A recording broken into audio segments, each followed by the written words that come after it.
Si je remonte très loin, je crois que les premiers romans qui m'ont vraiment énormément emballé, plu, que j'ai aimé, que j'ai lu et relu, sont les romans d'Alexandre Dumas. J'avais à l'époque une petite dizaine d'années. Je crois qu'on puise énormément de choses dans ce type de romans, des romans de cap et d'épée, on dit en français. Je ne sais pas. Capa e spada. Finalement, il faut se demander si toute une partie de mon engagement, qui ensuite sera beaucoup plus étoffé et sur d'autres choses, mais n'est pas venu aussi de là, de cet amour finalement des grands sentiments, de cet amour de l'honneur, de cette espèce d'élégance des mousquetaires et de toute une idéologie romanesque, extrêmement romanesque, dont je pense qu'elle a profondément marqué ma jeunesse.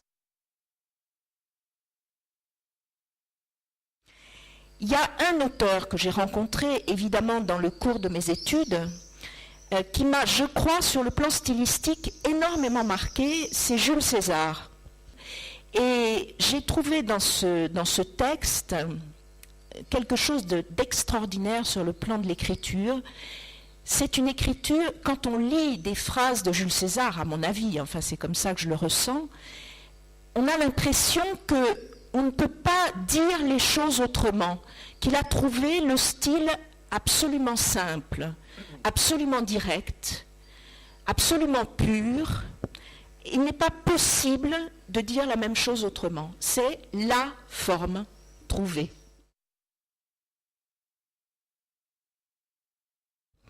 Si vous voulez, Siménon a un style tout à fait extraordinaire. Siménon utilise des mots qui ont un poids extraordinaire. Il y a dans ce qu'il décrit, quand on entre dans une auberge avec Siménon, on est dedans. On sent la cuisine, on voit. On y est, on est vraiment dedans. De ce point de vue, je pense que c'est un auteur maître, vraiment un maître d'écriture. Il y a pour moi un problème majeur à la lecture de Siménon, au moins des Maigret, c'est que je trouve que le seul personnage qui n'existe pas chez Siménon, c'est Maigret. Maigret n'a aucune existence. Maigret est un fantasme.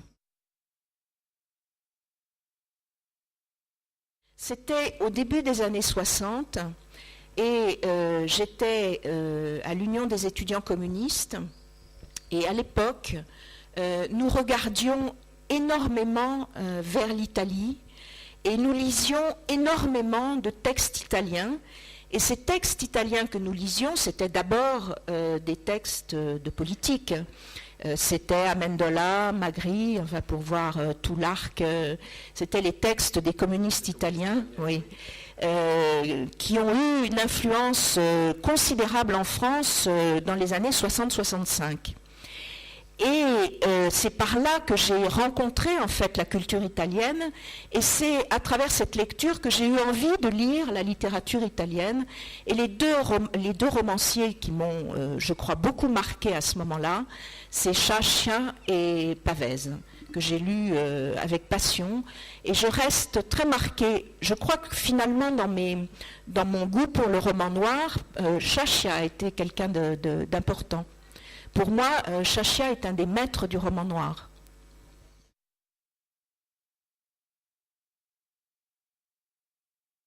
J'étais au mois d'août à Paris, j'étais revenue pour écrire un article pour une revue d'histoire qui m'avait été commandée pour le mois de novembre. Et bon, on avait voyagé toute la veille, toute la journée et une partie de la nuit. J'étais fatiguée, c'était le 1er août. Je me suis dit, je vais me mettre au travail demain. Aujourd'hui, je lis. Alors j'ai pris un livre au hasard dans ma bibliothèque, que j'avais acheté comme ça d'avance, et c'était L.A. Confidential de Ellroy. Je n'avais jamais lu Ellroy, et je n'avais pas lu de critique sur Ellroy, je ne savais rien. Et ce livre m'est apparu d'une telle force, quelque chose de vraiment... j'avais pas rencontré beaucoup de bouquins qui m'avaient autant bousculé plus que bouleversé, bousculé. Et quand j'ai fini de lire ce livre, j'ai lu tout ce qui avait été traduit de Elroy en français, et je suis arrivée à la fin du mois d'août, comme ça, et je me suis dit, bon, l'article d'histoire, je ne le ferai pas, et 2, je n'en fais plus, c'est fini. Si on peut écrire des choses pareilles, il faut que j'essaye. Le roman noir, quand il est à son incandescence, quand on touche, le noir porte en lui une lecture tragique de cette société. Et cette société, une lecture tragique et désespérée. Et cette société, pour moi, est tragique et désespérée. Je la lis comme ça, je la vis comme ça. C'est ma version du changement de la nouvelle société. C'est ma version, seulement la mienne. Je pense que c'est la version d'une génération qui est sur son déclin. Mais je la vis de façon tragique, désespérée, et ça, le roman noir à son incandescence, il est porteur de ce tragique, il est porteur de ce désespoir. C'est le diamant noir, c'est la beauté de la méduse.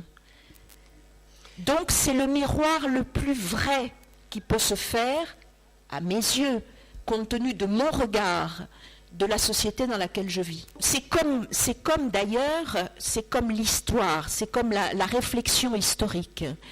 Le temps en histoire n'est pas du tout homogène. Dans une société, les choses précipitent à un moment donné. Il y a des moments de crise où l'histoire s'accélère, on dit l'histoire s'accélère, et tout ce qui a mûri lentement dans les années précédentes précipite, bascule, et là on a un temps historique absolument dense. Et c'est là que, si vous voulez, c'est sa vérité profonde, et ce qu'il dit des hommes et de la société à ce moment de crise, à ce moment de mort, de crise, c'est la vérité profonde qui est si difficile à saisir dans des moments plus calmes.